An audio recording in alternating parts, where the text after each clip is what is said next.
Hi, welcome to another episode of the Debug Live. Today we're going to be talking about why failure hurts and how we can deal with it better.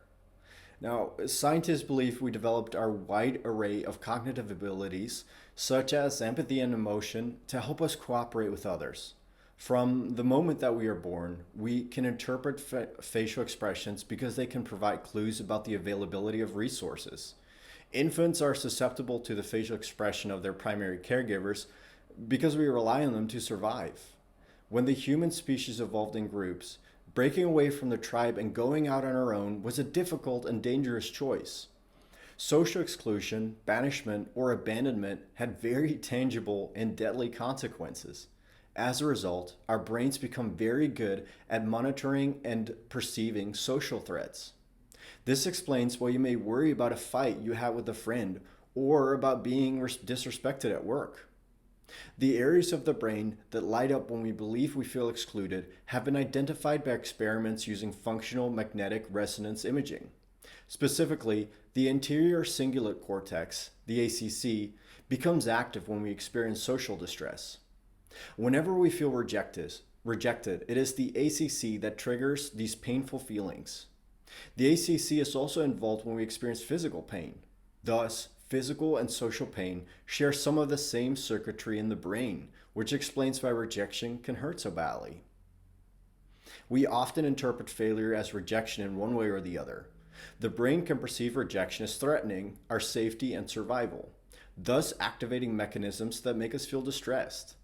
The brain evolved to keep us alive, and it uses these painful mechanisms to get us to do whatever it thinks will lead us back to safety. Anxiety and depression are also used by the brain to draw attention to the situation and to do something about it. Depression may actually be adaptive because it can help you direct your focus to whatever complex problem you're experiencing.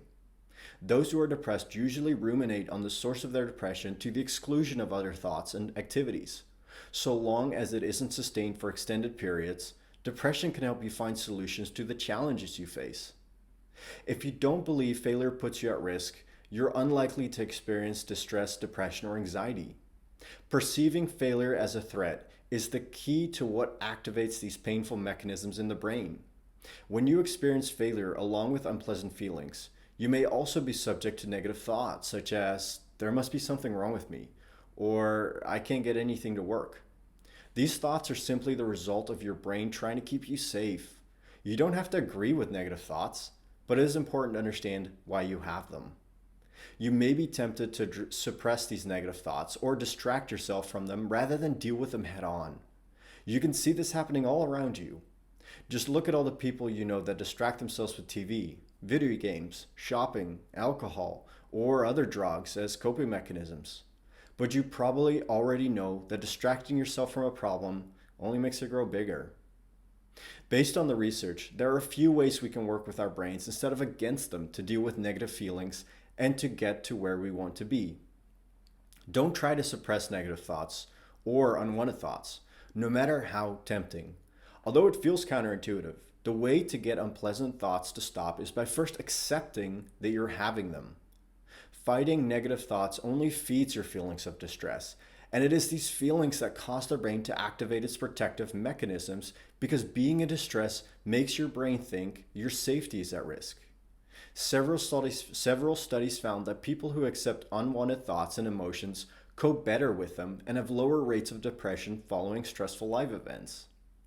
After you've accepted the unpleasant thoughts, begin to reframe your experience.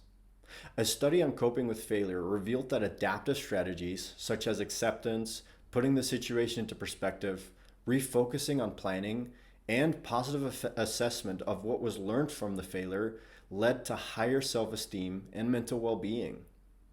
As you process the experience of failure, avoid the temptations to isolate yourself and stay connected to others instead.